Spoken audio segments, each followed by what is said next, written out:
The New York Times is making headlines lately for their headlines. Recently, after considerable backlash, the editor for the New York Times had to give the full story behind a picture of a toddler on his front page with the caption, "Starving Gazans." Our Washington insider, Armstrong Williams, says they weaponized a sick toddler for an anti-Israel hit piece. He joins us now with more headlines on the Hill. Good morning to you, Armstrong. Obviously, this is very important because Americans do not trust the media anyway. So when you're doing a story on Gazans starving, you really don't want to admit any part of the story because, as we know, a picture's worth 1,000 words. In this case, there were some words missing. What was the editor's note to this story? What was omitted, Armstrong? That in the background, why did the parents and the mother and the brother appeared healthy, and they did not disclose that this child had all kind of health issues and that this child was not suffering from malnutrition and starvation. And so therefore they had to retract. Even the retraction says that their reporters are sensitive and they go out of their way.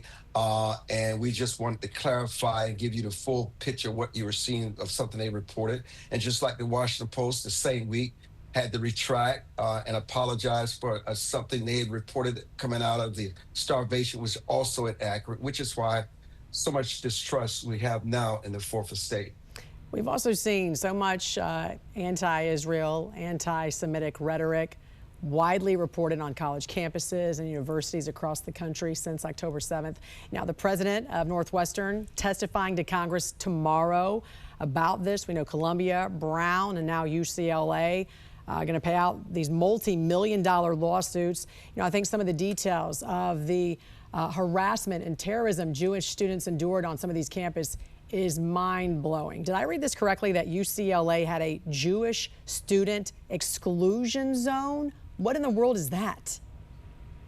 Racism, bigotry, anti-Semitism, hatred. It's one thing for kids to believe that they can have a zone where Jews are excluded, but for an administration and a prestigious university like UCLA to enable this, it's criminal. Is what it is. It's mind-boggling. Should taxpayer dollars be going to some of these schools? Here's the good news. This administration is changing higher education forever. All these schools, including, it's just a matter of time before Harvard capitulates and pay a huge sum of money. I was at Columbia this weekend in New York. You don't see the protests. You don't see the hostility. Many of these kids are returning to school. They're returning to an environment where they can learn and peacefully coexist. So we should talk about the progress we made versus where we were a year ago when Biden and Harris allowed this to continue and refused to take a moral stand on it. Yeah, and I look forward to hearing what the president of Northwestern University has to say today. Again, he is testifying in front of Congress about this very thing. Another big headline on the Hill is the OPM director sending out a memo that was titled "Protecting Religious Expression in the Federal Workplace." Now, the statement said, in part, government employees must be allowed to engage in private religious expression in work areas and to the same extent that they may engage in non-religious private expression. What'd you make of this? Common sense. Isn't it okay if you and I are people of faith? If they're people who don't believe what we believe, they can express whatever, and now we can have a conversation and come to a better understanding because sometimes they can see our joy, our peace, and our warmth, and they search for something deeper and more meaning to their lives.